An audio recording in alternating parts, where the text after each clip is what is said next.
Alléluia, merci Seigneur. Confiez dans Dieu, alléluia. N'importe côté moyen,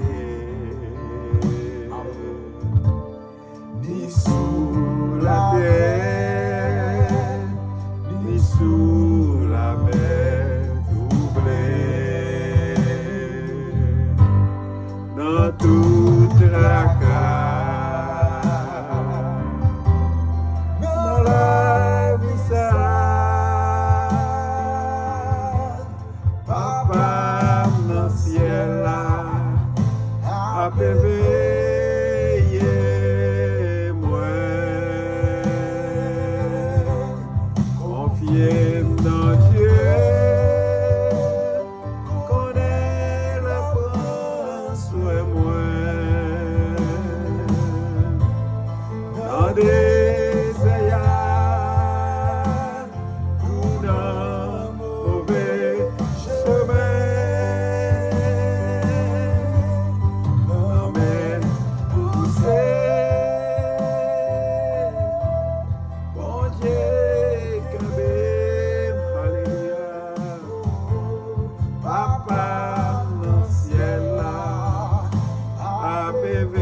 Papa dans ciel là, apévé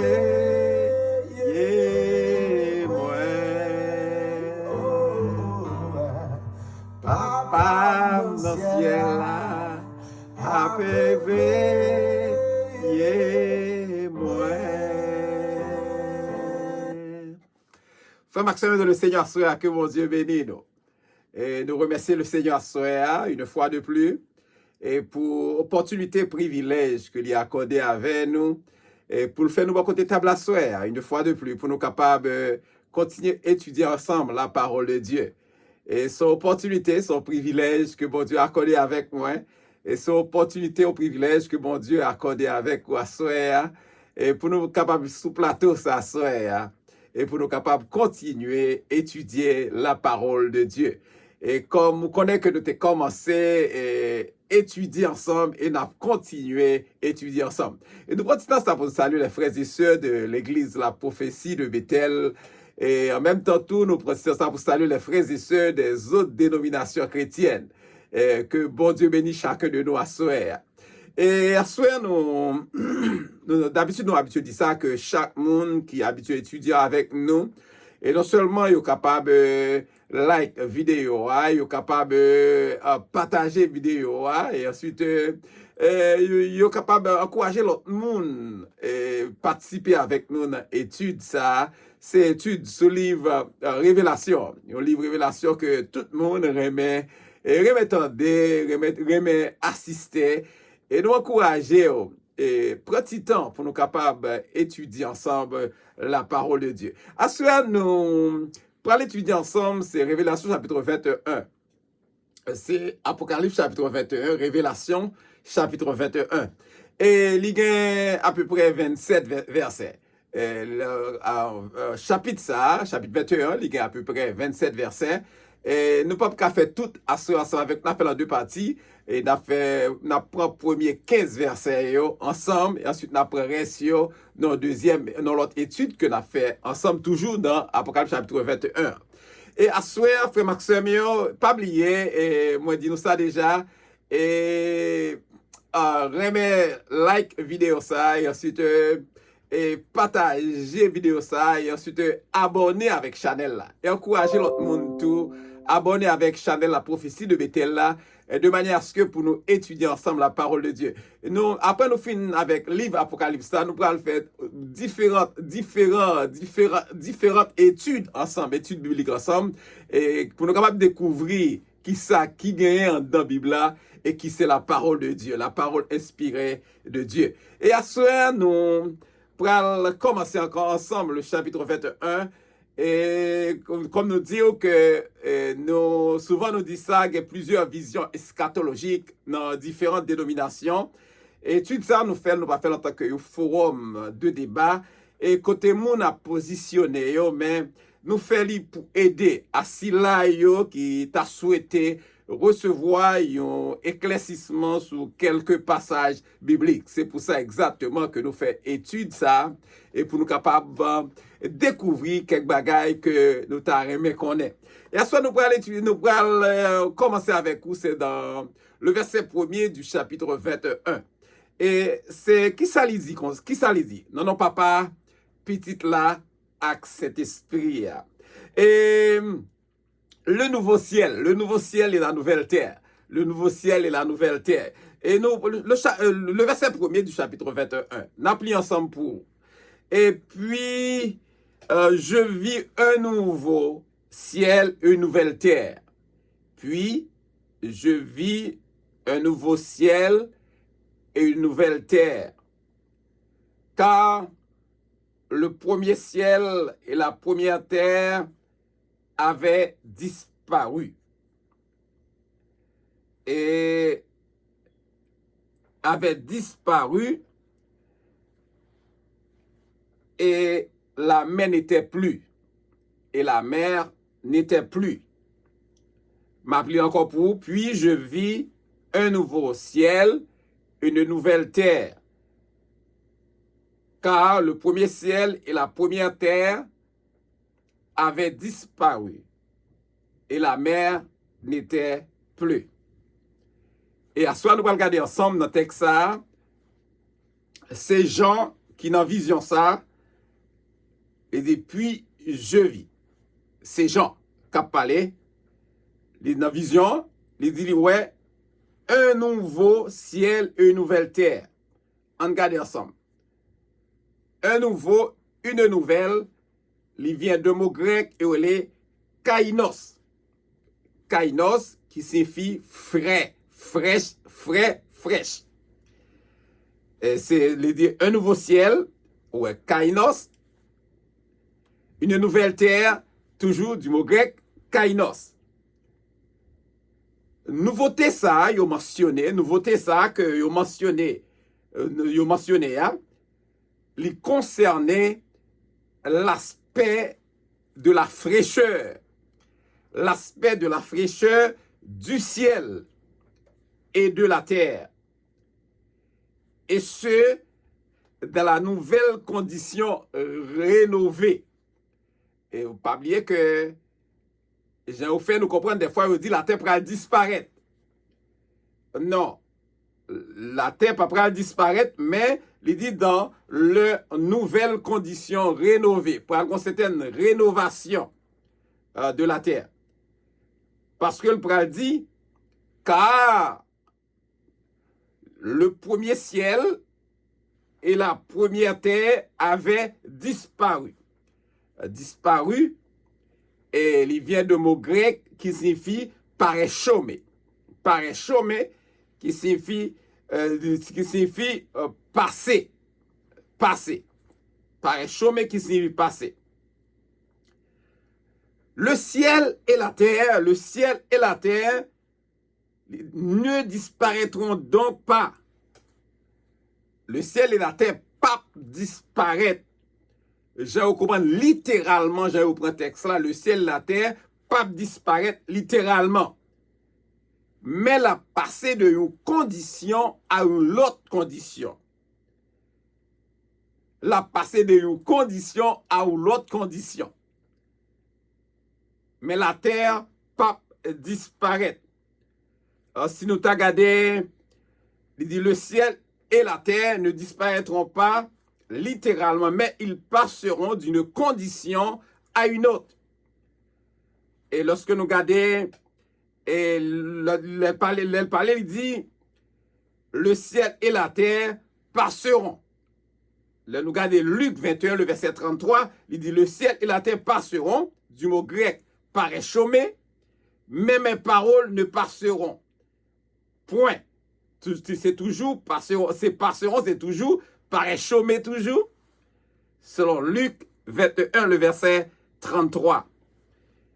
Puisque le ciel et la terre seront rénovés par une certaine rénovation du ciel et de la terre par le feu. Selon 2 Pierre chapitre 3, le verset 10 jusqu'au verset 13. Ça montrait que ancienne condition,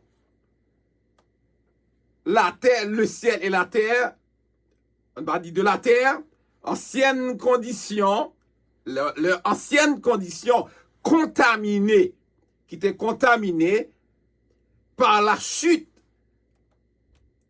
l'hypaplan ne sera plus. Même Jean dit dans le texte, dans Somme 102, le verset 25 jusqu'au verset 26, m'appli pour la parole de Dieu nous dit, tu as anciennement fondé la terre, et les cieux sont l'ouvrage de tes mains. Ils périront, mais tu subsisteras. Ils s'useront tous comme un vêtement. Tu les changeras comme un habit et ils seront changés. Somme 102, le verset 25 jusqu'au verset 26. Et nous pourrons regarder dans Ésaïe 65, le verset 17, côté la parole de Dieu pour dire, car je vais créer de nouveaux cieux et une nouvelle terre. On ne se rappellera plus les choses passées. Elles ne reviendront plus à l'esprit. Ésaïe 65, le verset 17. Et nous sommes capables de regarder tout dans Révélation chapitre 5, le verset 10 tout. Il dit, et la mer n'était plus. Elle parlait, et la mer n'était plus. Il parlait tout océan, il parlait les océans qui recouvrent présentement les 3/4 de la terre ne seront plus. Ça veut dire, texte là pas suggéré que l'absence de toute étendue, parce que nous connaissons, il y aura dans la Nouvelle Jérusalem le fleuve d'eau de la vie qui sortira du trône de Dieu et de l'agneau. Suivant Révélation, chapitre 22, le verset 1er. Et c'est ça nous joignent dans le verset 1er. Nous avons regardé le verset 2. Il dit, et je vis descendre du ciel d'auprès de Dieu la ville sainte, la nouvelle Jérusalem, préparée comme une épouse qui s'est parée pour son époux. On regarde ensemble que ça nous vient dans le verset 2. Le verset 2. Et je. Qui parle là, c'est Jean. Je vis descendre du ciel d'auprès de Dieu. C'est dans Jean 14, le verset 2. La ville sainte, la nouvelle Jérusalem. La nouvelle Jérusalem, il représentait la demeure éternelle de l'épouse. La demeure éternelle de l'épouse de Christ. Qui épouse de Christ là, c'est l'Église. La nouvelle Jérusalem représentait la demeure éternelle de l'épouse de Christ, qui est l'Église, selon Matthieu 25, le verset 1 à 13. Éphésiens chapitre 5, le verset 25 jusqu'au verset 27. Il dit, préparez comme une épouse qui s'est parée pour son époux. Regardez, cette ville, ça, la ville de Jérusalem, sera cette ville divine. Son ville divine, son ville qui sera très resplendissante dans beauté. Tout, même avec un marié qui a préparé pour jouer mariage liya. C'est comme un marié qui a préparé pour jouer mariage liya. Sinon, tu as souligné que les habitants de la Nouvelle Jérusalem, nous parlons des habitants de la Nouvelle Jérusalem, nous t'ai dit auparavant, c'est la demeure de l'épouse. Là, nous parlons la Nouvelle Jérusalem, nous parlons les saints. Nous parlons les saints parce que nous parlons de les habitants, si nous avons les habitants de la Nouvelle Jérusalem, nous dit c'est les saints. C'est les saints, ils prennent jouir de un corps glorifié éternel. Les saints, ils prennent jouir de un corps glorifié éternel. Cette ville, c'est-à-dire la ville de Jérusalem, sera sans doute d'une gloire ou bien d'une merveille présentement que nous pas qu'à imaginer. Si on a noté que le corps glorifié du Saint, corps glorifié Saint, il prend un corps qui est éclatant. Selon Genèse, chapitre 1er, le verset 27. Selon Ézéchiel, chapitre 1er, tout, le verset 27.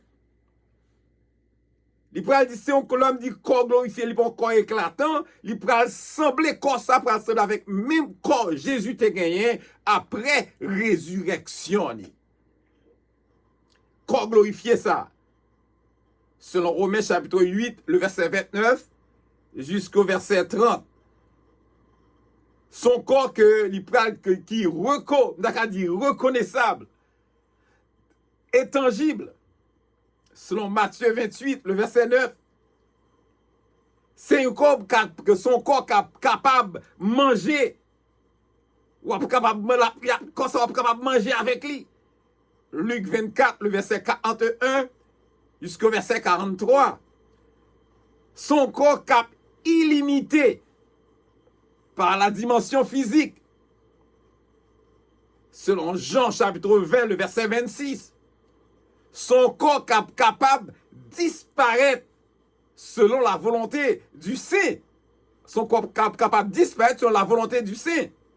Luc 24, le verset 31. Son corps capable de transformer tout, capable de transformer visiblement.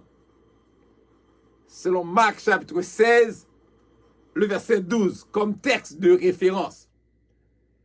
Le verset 3. Il dit, j'entendis du trône une forte voix qui disait, voici le tabernacle de Dieu avec les hommes. Il habitera avec eux et ils seront son peuple et Dieu lui-même sera avec eux. Le verset 3. Et j'entendis, qui dit le temps déjà, c'est Jean, du trône de Dieu, une forte voix qui disait, voici le tabernacle. Le tabernacle, il représentait une tente. Le tabernacle, il représentait une tente. Et le tente, ça, c'est un symbole pour l'habitation divine. Son symbole pour l'habitation divine. Parlez-moi du tente là. Tabernacle là, il représentait, c'est une tente liée. Son symbole pour l'habitation divine. Le tabernacle. De Dieu avec les hommes. Il dit, il habitera avec eux. Il, ça, c'est troisième personne, pronom personnel, troisième personne du singulier, qui représentait Dieu. Il habitera avec eux. Eux qui représentaient les hommes. Et il, ça, c'est toujours trois, c'est pronom personnel, troisième personne du pluriel, qui représentait les hommes. Ils seront son peuple. Et ça dit son peuple, vivant dans le royaume éternel sur la terre. Ils seront son peuple, c'est-à-dire vivant dans son royaume, dans le royaume de Dieu éternel sur la terre. Et Dieu lui-même sera avec eux. Dieu sera avec eux sur la terre. On regarde ensemble le verset 4. Le verset 4, il va parler nous exactement de la fin des douleurs. La fin des douleurs. On regarde ensemble le verset 4. Il essuiera toute l'âme de leurs yeux. Et la mort ne sera plus. Amen. Il n'y aura plus ni deuil. Alléluia. Ni cri. Ni douleur. Car les premières choses ont disparu. Il essuiera toute l'âme de leurs yeux. Et la mort ne sera plus. Alléluia. Et il n'y aura plus ni deuil. Alléluia. Ni cri. Ni douleur.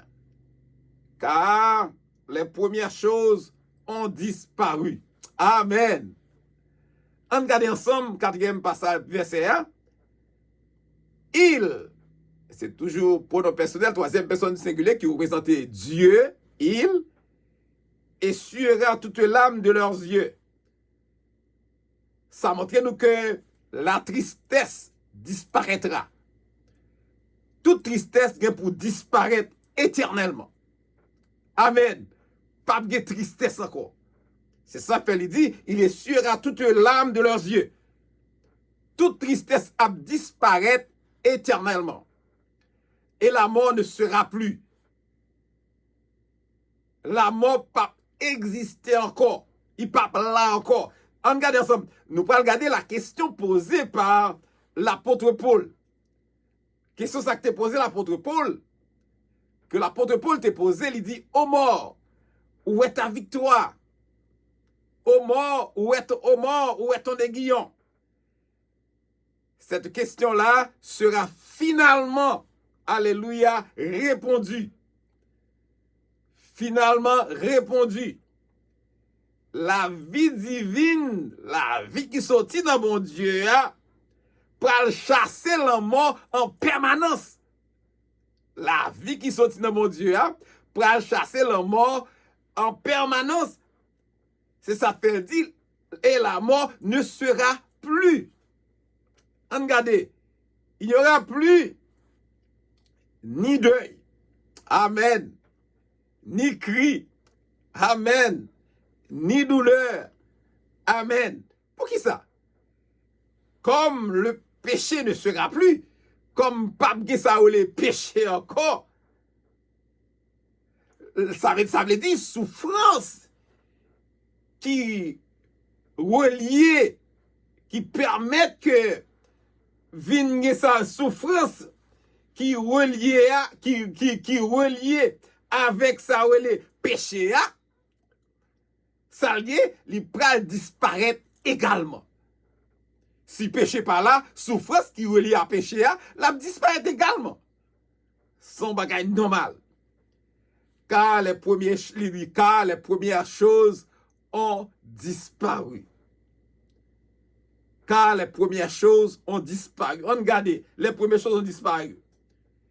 Comme bon Dieu, il a pouvoir pour transformer l'homme.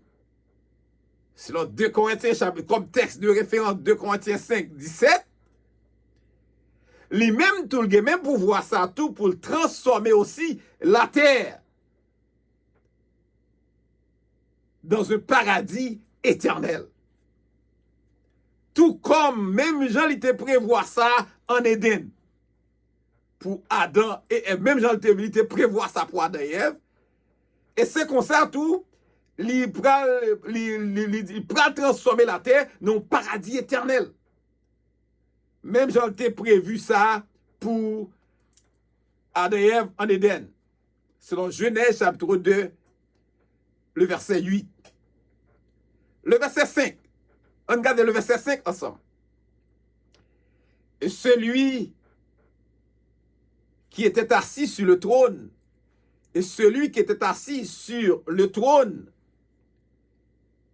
dit, voici, je fais toutes choses nouvelles. Et il dit, écris, car ces paroles sont certaines et véritables. On regarde ensemble qui s'en joint dans le verset 5, et celui, je vais parler de celui, c'est le roi Jésus. Le roi Jésus, il dit que celui qui était assis sur le trône, c'est le roi Jésus. Dit, voici, c'est Jésus qui a parlé, je fais toutes choses nouvelles. Après tout ça qui s'est passé, je fais toutes choses nouvelles. Et il dit, écrit, à qui on l'a parlé, il dit écrit, à Jean, parlant de Jean. Car ces paroles sont certaines, ça va me dire là, ces bagailles tout bon vrai. Et ces bagailles qui ont la vérité. Ces bagailles là, c'est la vérité même que m'a parlé. Ces paroles sont certaines et véritables. On regarde ensemble le verset 6. On regarde ensemble le verset 6. M'appliquons ça. Il me dit, c'est fait. Il me dit, c'est fait. Je suis l'alpha et l'oméga, le commencement et la fin. À celui qui a soif, je donnerai de la source de l'eau de la vie gratuitement. On regarde le verset 6. Et il, pronom personnel, troisième personne du singulier, qui représentait le roi Jésus.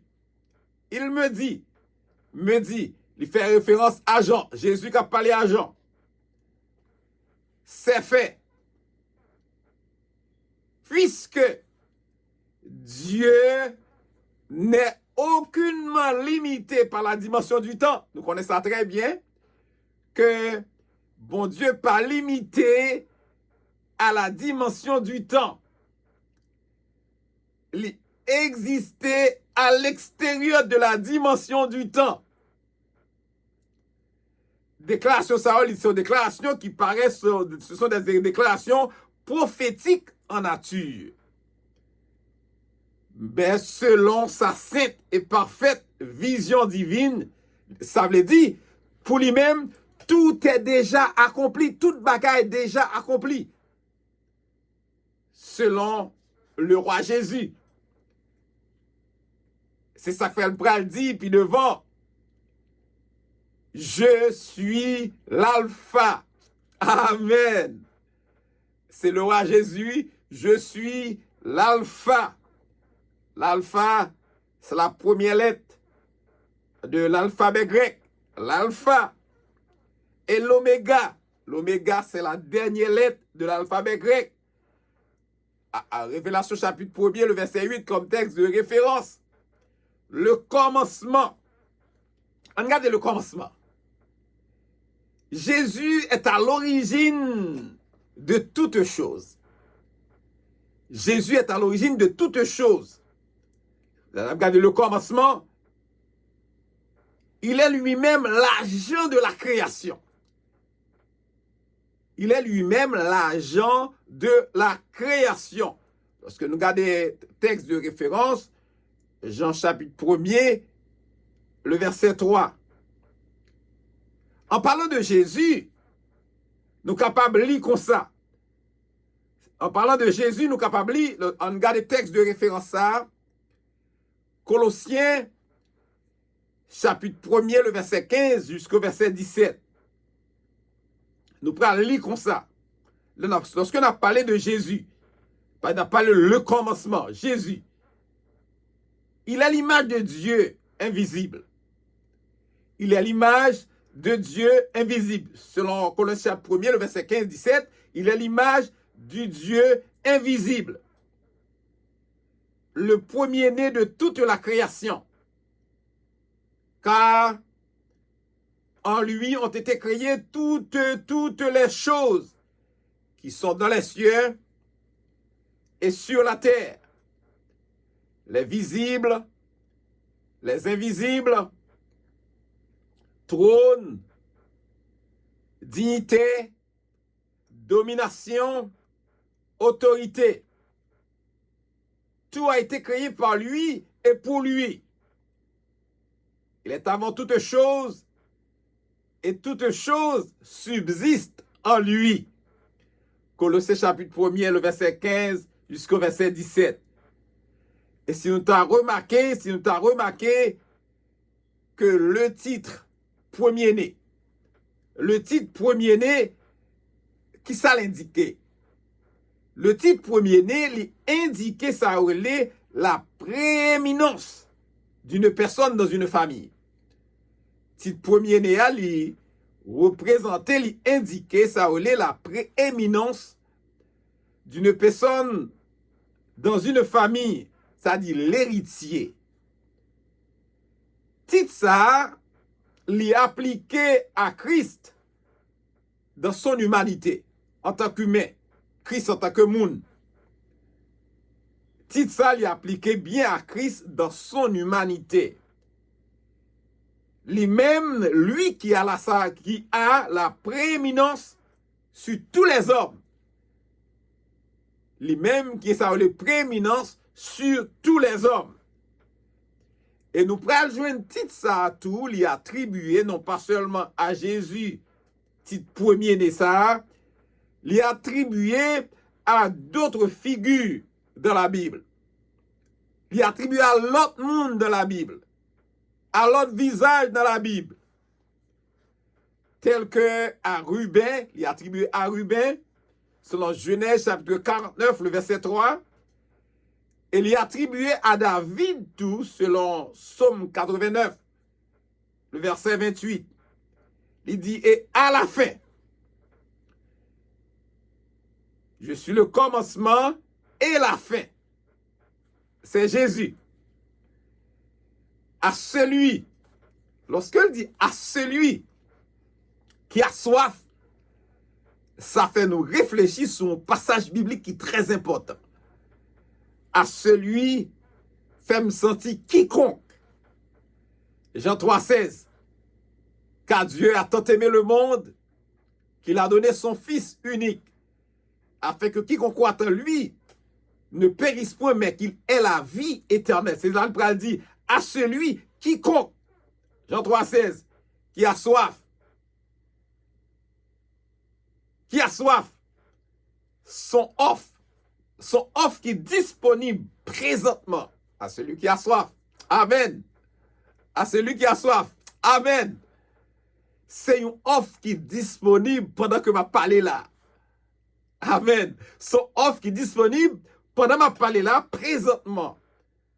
Pour tout le monde, alléluia, qui vivent dans le moment ça, dans la période que je parle là.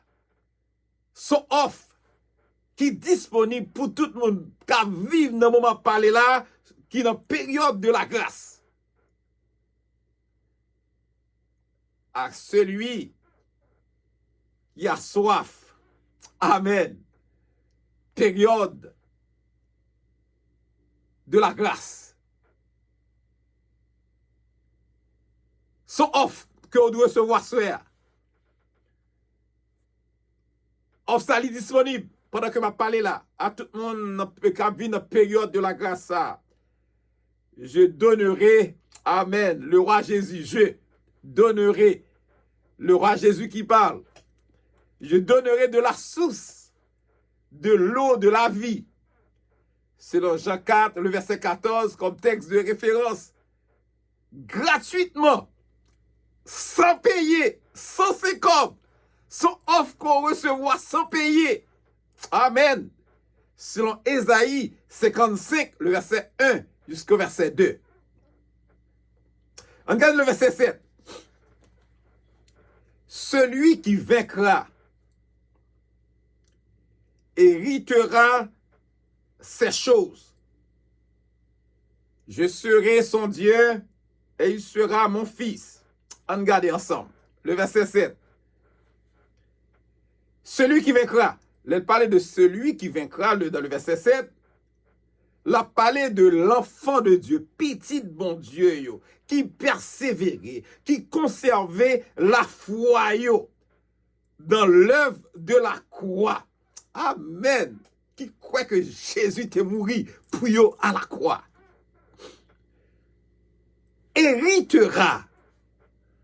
Dans le texte de référence, ça, on appelle 1 Pierre chapitre 1er, le verset 4. Héritera ces choses. Là, parle héritera ces choses, là, parle de qui ça? Héritera, ça veut dire la bénédiction, ces choses, la bénédiction de la vie de la nouvelle Jérusalem. C'est ça, on parle bénéficier, il parle héritier. Héritera ces choses, la bénédiction de la vie de la nouvelle Jérusalem. Amen. Tout le monde qui portait la victoire. Amen.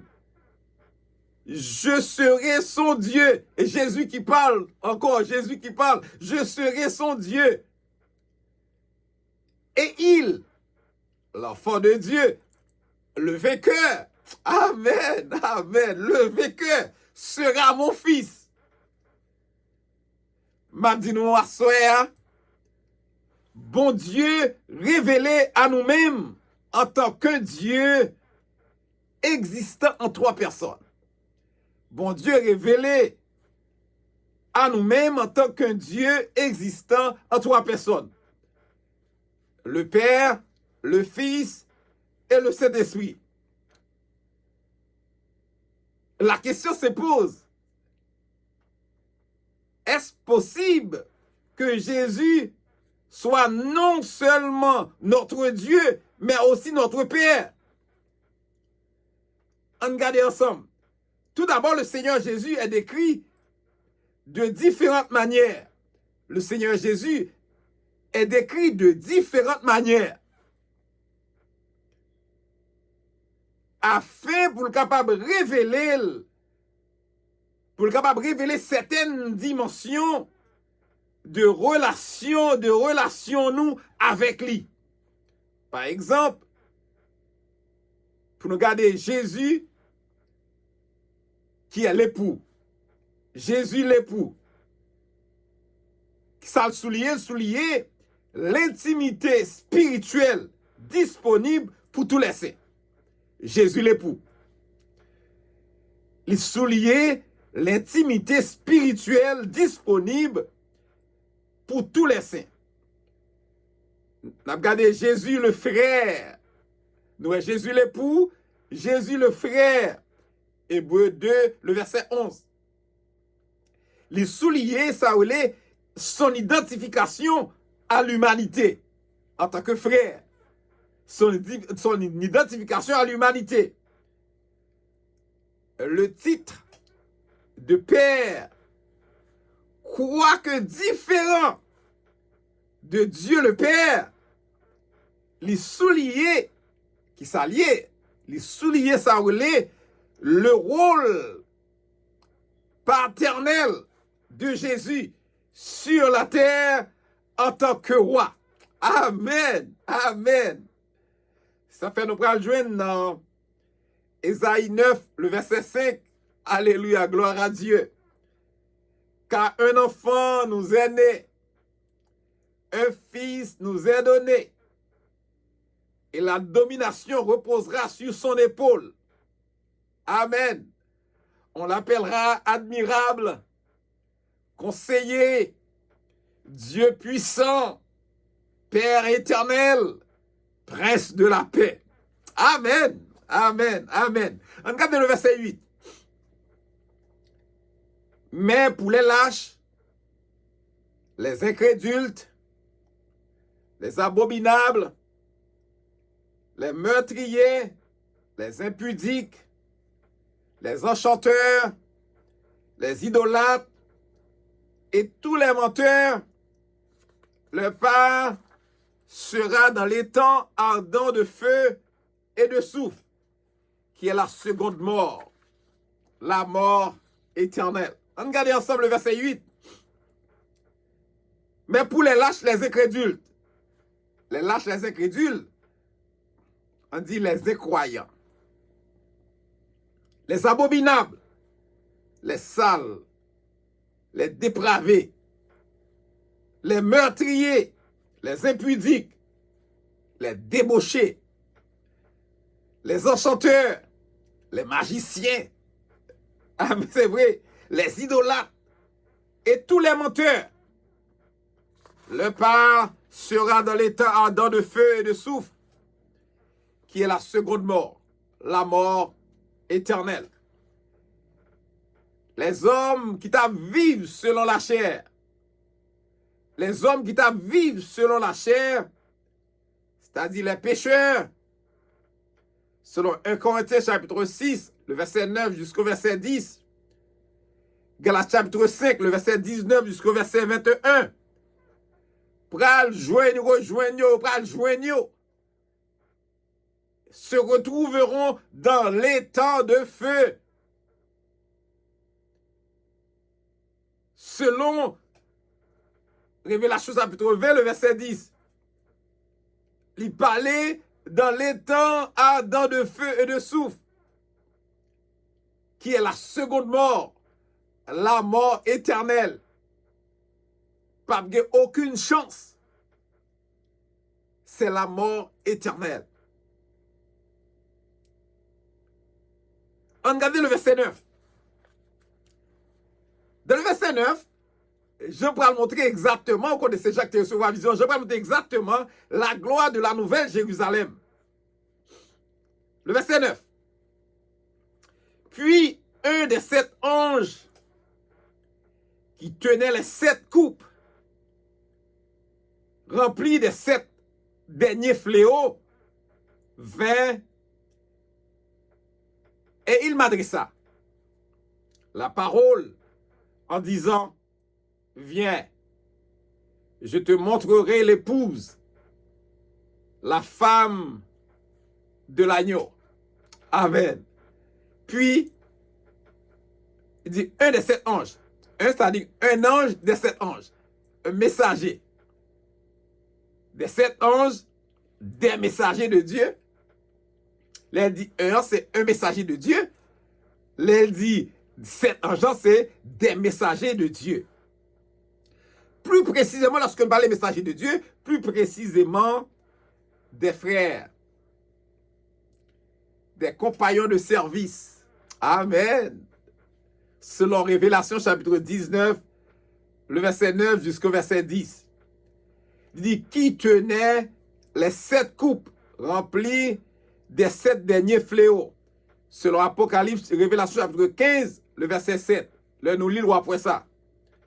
Il dit, 20. Et il, qui c'est pronom personnel, troisième personne du singulier, il s'est représenté le messager de Dieu, un compagnon de service, m'adressa, il m'adressa. Il dit m'adressa, c'est exactement, il adressé là avec Jean. Il fait référence à Jean. La parole en disant, viens.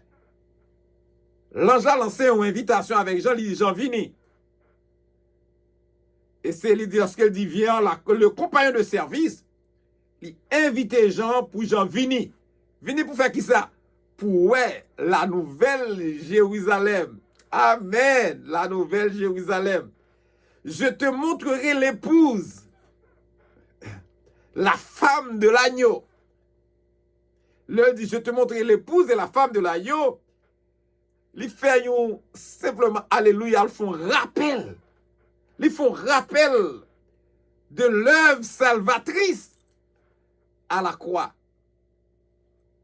Travail que Jésus t'a fait à la croix, il t'a bali en sacrifice à la croix.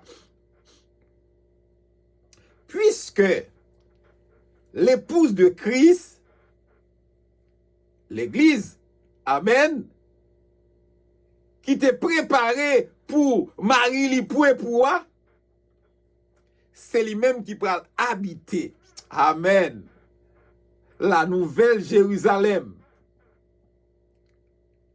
C'est lui-même qui peut habiter la nouvelle Jérusalem.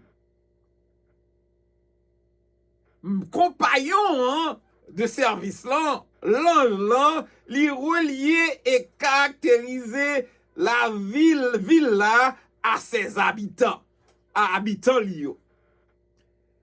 Et si nous regardons une illustration contraire, il dit toute la ville était présente à l'événement. Expression ça, il pas désir littéralement la ville avec tout édifice lié. Mais il représentait plutôt ses citoyens. Ici, nous avons regardé compagnon, il parlait, compagnon de service là, en Jean, il parlait de la nouvelle Jérusalem au même titre que le palais de habitants, de ses habitants. C'est ça nous joignent dans le verset 9. On regarde le verset 10. Nous allons aller aussi rapide dans le verset 10. Il dit, et il me transporta en esprit sur une grande et haute montagne. Et il me montra la ville sainte, Jérusalem, qui descendait du ciel d'auprès de Dieu. Nous pouvons regarder ensemble.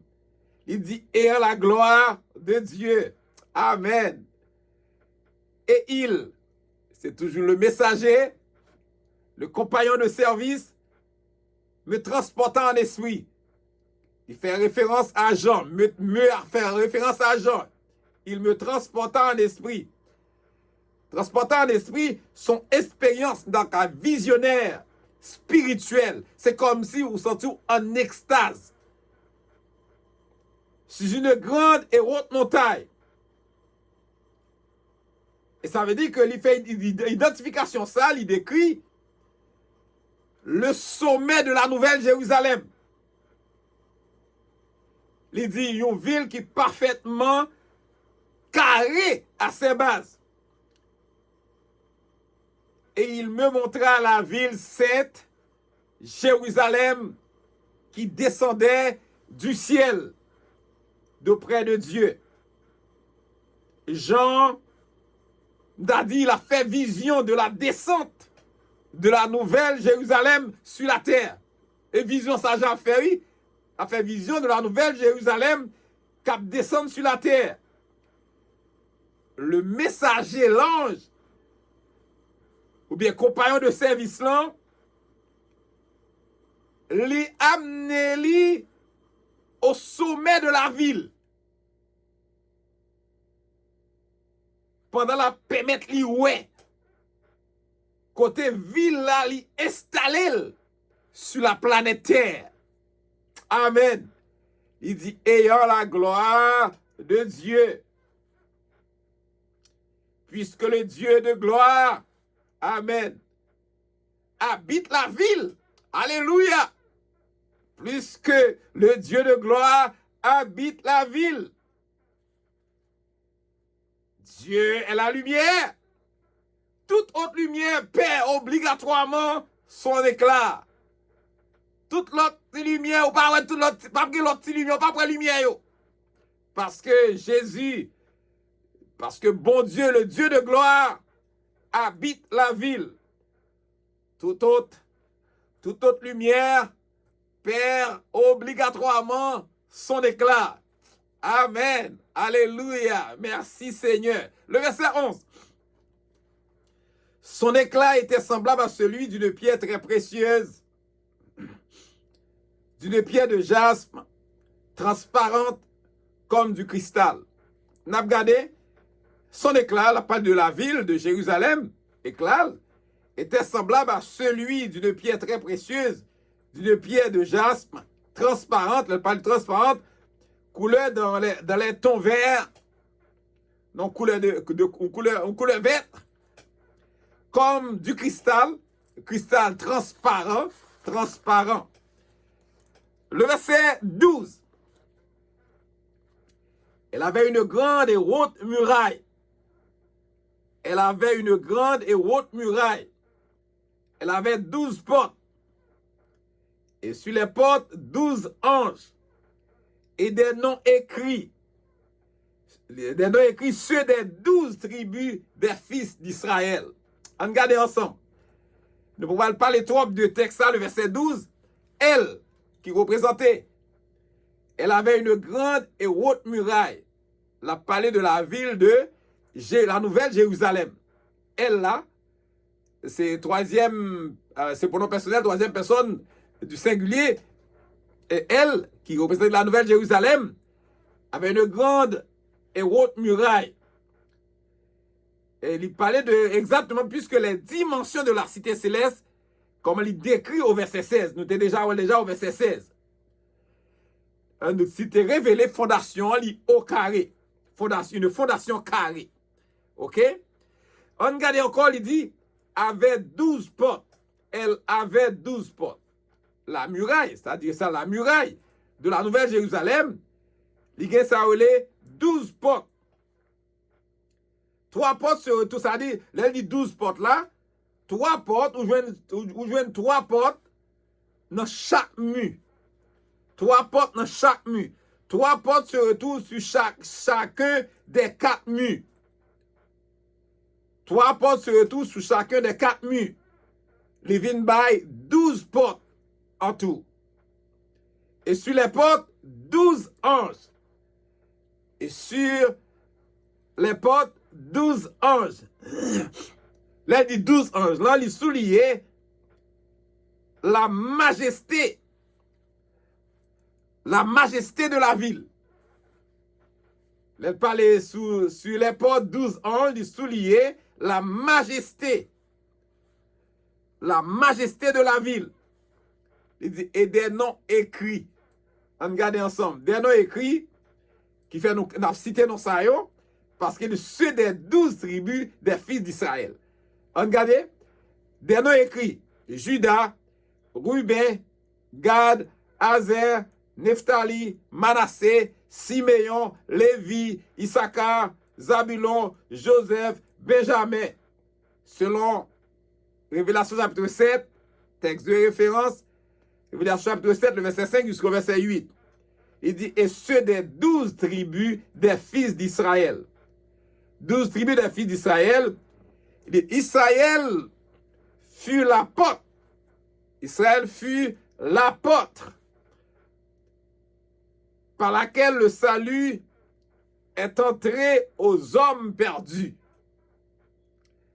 Israël fut l'apôtre par laquelle le salut est entré aux hommes perdus. Ceux des 12 tribus des fils d'Israël. Regarde le verset 13. À l'Orient, 3 portes. Au nord, 3 portes. Au midi, 3 portes. Et à l'Occident, 3 portes. Regardez. À l'Orient, à l'Est, 3 portes. Au nord, 3 portes. Au midi, c'est-à-dire au sud, 3 portes. À l'Occident, à l'Ouest, 3 portes. Nous retrouvons là 3 portes sur chacun des 4 murs qui viennent by en tout 12 portes. OK? 12 portes. Le verset 14. La muraille de la ville avait 12 fondements. La muraille de la ville avait 12 fondements et sur eux, les 12 noms des 12 disciples de l'agneau. Amen. Lisep. La muraille de la ville avait 12 fondements et sur eux, les 12 noms des 12 apôtres de l'agneau. Voici les noms des 12 apôtres. On a regardé les noms des 12 apôtres. Le premier, Simon appelé Pierre, et André son frère, Jacques, fils de Zébédée, et Jean son frère, Philippe et Barthélemy, Thomas et Matthieu, le publicain, Jacques, fils d'Alphée, et Thaddée, Simon, le Cananite, Matthieu 10, texte de référence, Matthieu 10, le verset 2 jusqu'au verset 4, et Matthias, Acte chapitre 1er, le verset 24 jusqu'au verset 26. C'est même Jean le dit dans Éphésiens 2, le verset 20, il dit, vous avez été édifiés sur le fondement des apôtres. Vous avez été édifiés sur le fondement des apôtres et des prophètes. Jésus-Christ lui-même étant la pierre angulaire. Amen. Le verset 15, pour terminer à soir, le verset 15. Celui qui me dit, celui qui me parlait avait pour mesure un roseau d'or, afin de mesurer la ville, ses portes et sa muraille. Regardez ensemble. Celui qui me parlait avait pour mesure un roseau d'or. Regardez ensemble. Et afin de mesurer la ville, ses portes et sa muraille. Ça montre clairement, il parlait de, en prenant ces mesures, pendant la première mesure, ça y est, ce messager au service de l'Éternel, messager, ça, l'un, ça qui est au service de l'Éternel, il montrait, qui ça le montrait, la première mesure. Il montrait exactement que bon Dieu, c'est lui-même qui propriétaire ville. La Nouvelle Jérusalem, Dieu est le propriétaire. Amen. Amen. Il démontre que bon Dieu est le propriétaire de la ville. C'est là qu'on a prêté à soir et on a continué jusqu'à ce que nous arrivions dans le verset 27.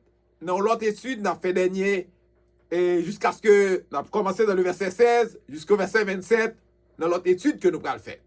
À soi, nous espérons que mon Dieu bénisse, que mon Dieu garde, que mon Dieu continue à assurer sécurité, que mon Dieu assure protection, quel que soit côté. Et ton t'es prêt pour étudier ensemble avec nous. Nous espérons que le cas au moment de bénédiction pour même, et pendant qu'on apprend quelques bagailles, dans parole, mon Dieu, qui a nous grandi du point de vue spirituel, même Jean-Jésus a développé spirituellement, socialement, physiquement, mental ou intellectuel. Jean-Jésus a développé selon Luc 2, le verset 52. Nous espérons que mon Dieu bénisse, que mon Dieu garde. Passez de bonnes soirées avec le Seigneur. Et c'est pasteur Ézéchiel Salomon. Et passez de bonnes soirées avec le Seigneur. Que Dieu vous bénisse abondamment.